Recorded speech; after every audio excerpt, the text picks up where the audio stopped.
Okay, so even to my surprise, this will be my third video discussing the customization and player expression system in Halo Infinite, and if you'd like to go back and watch the first two, feel free. At first I discussed whether or not the player outrage at the system was warranted, and then I followed that video with a 6,000 person study on how we actually use the store. Today, I want to talk more about what we actually have in the game, and how a little under-discussed flaw in Halo Infinite's customization is having a large negative impact on enjoyment, and the overall image of the game. We're going to talk about Halo getting silly, and whether or not Halo Infinite has turned what used to be a tradition of controlled, dorky, cool into a nauseating repetition of fake allure and worn-out pop culture references. Be sure you like the video and subscribe to the channel if you haven't.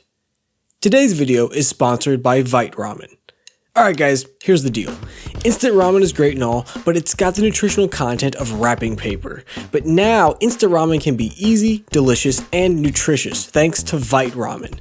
Vite Ramen is a healthy alternative to instant ramen that contains up to nearly a third of key nutrients you need daily. I mean, look at this list. There's more nutrients packed into one serving of Vite Ramen than there are people playing Halo Wars 2. And it's produced by a small team providing sustainable living wages. You can pick up Vite Ramen today, and if you use my exclusive link in the description, you'll get a discount on your order, but act fast. Don't wait. Use my link below and try Vite Ramen today. Alright, so let me prep your minds with a keyword: saturation. That's the idea for today's video. For the last few years now, an ongoing debate within the Halo fanbase has revolved around whether or not Halo's art style should be grounded or flighty, so to speak. What I mean is people don't seem to agree on whether or not the general artistic style of Halo is gritty, grounded, and realistic, or if the franchise plays up eccentric ideas, quirky designs, and unrealism. This has always sort of existed, but it popped an Omicron variant level of spread when MCC Season 8 introduced medieval-themed armor to Halo 3. Now, back when that happened, I made commentary on the situation, concluding that because Halo has had a past of breaking realism for style points, the armor is mostly justified. Now, I acknowledge that armor like the skull from the t-shirt your alcoholic stepdad wears was pushing the bounds. But that was quelled by the concept of player freedom of expression, and that naturally, less desirable armor would feather out anyway, and at the end of the day, who cares what a stranger would wear? I think Halo Infinite is in a similar place.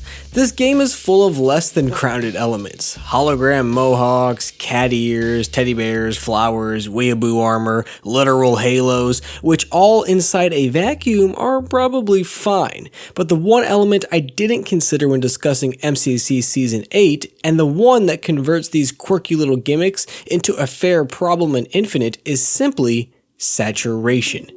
How much of the customization pool is made up of these unrealistic elements, and at what point do we cross the line of having too many, of being inundated with unrealism to the point where our ground is too far away? Let's start by framing perspective. When validating Season 8's armor, I used examples from Halo's past, like the Hayabusa armor, flaming helmets, Emil's Skullface EVA, Fotis in Halo 4 and 5, Haunted and Reach. All of these fit an Infinite's brand of unrealism, but what sets them apart is the volume they represented in the customization pool. Fotis, for example, was one helmet out of 42 total helmets in the game Halo 4. Haunted was a variant of one of the 21 of the game. If you tack on Emil's EVA, that makes 2 of 21. Even Halo 3, which only featured 11 armor sets, contained its quirkiness to 1 armor set and 1 special effect. But that's not the only thing to consider, and I know a few of you are already thinking about something else that's very important, which is how you actually obtain said armors and how that results in frequency. So we spin it like this. Traditionally in Halo, these more unrealistic armor sets were generally harder to obtain, usually requiring completion of achievements or very high total playtime. That made their appearance in any generic match far more infrequent and in most cases added an allure to them, despite their sometimes otherwise undesirable traits. Like, Pestilence may simply be a little shit cloud around you, but it took a hell of a lot of credits to unlock, and having it showed you earned it. Inclement Weather, which is another far from grounded customization option, was a status symbol due to it being one of the most expensive items in the game total. So it breaks out like this. Most players find themselves only able to use the more realistic customization options in any given Halo because that's all they can acquire. You then have like an upper middle class of players who get their hands on one or two high value items, even though they just barely do so. Like how people who make 23 grand a year are somehow able to buy a Dodge Hellcat. Trust me, it's less impressive on the highway when I see your temp tag expired in April of 2021. And finally, you have the upper 1%, both loathed and loved for the admittedly whacked out Spartans they make, but envied for the simple understanding of the work required to create such an ugly mess. This simple model is flipped almost entirely upside down in Halo Infinite, and here's how. Where Infinite goes very wrong is in its frequency and saturation of unrealistic armor, since overwhelming majority of customization in Halo Infinite is tied to a monetary purchase. The motivations of obtaining armor are entirely different. The game comes with a less than impressive base set of unlockable armor, which expands slightly if you buy the battle pass and are really into Halo Reach armor, but like with the Mark 7 core, for example, 7 of the 11 available helmets are purchased. Couple that with the fact that helmets have been some of the most expensive items in the game, and then triple down with the rotating store that prevents you from buying these at any point, you walk away with a customization pool that is just limping around the player. These issues compound for shoulders, chest pieces, visors, even literal color combinations.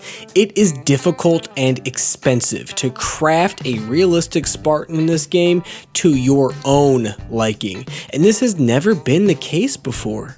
But the main issue of today's video comes into play right now.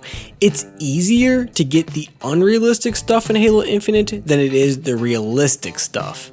How? The goofy and ugly stuff is cheap, if not free, and is shoved in the store far more often. Literally anything in the Cyber Showdown event is a silly little gimmick item that you could unlock by playing the game for a few hours. But do you want white and blue armor? You need to pay $20 after waiting 18 weeks for it to come back to the shop. You want a giant rainbow-colored hologram mohawk? Complete like 3 challenges. You want the Anubis helmet?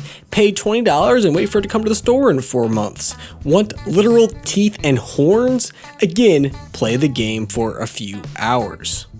Before, I described a system where the players with the quirky things represented an upper 1%, but now any player can have something off base, and because these players are used to these things being a status symbol of sorts, they are happy and willing to slap on any little ugly, unrealistic armor piece that makes them feel special.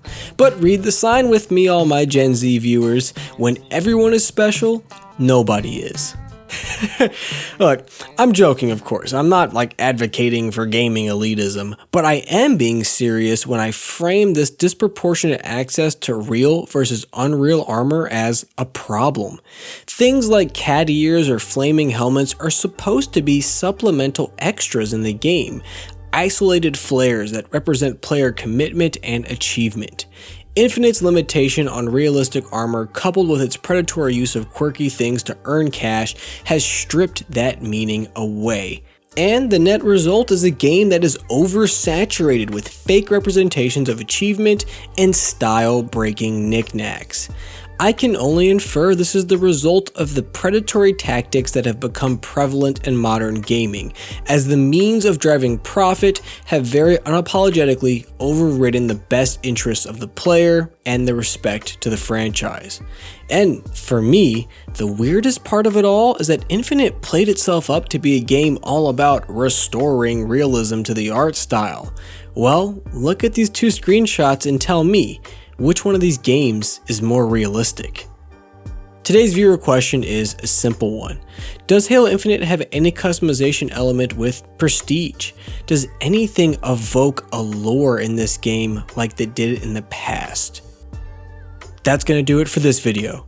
Like always, thanks for watching. Like the video if you liked it, subscribe to the channel if you have not as we drive up towards 50,000 subscribers, share this with a friend or on Reddit or on Twitter or on Instagram or wherever and get other people involved in the conversation.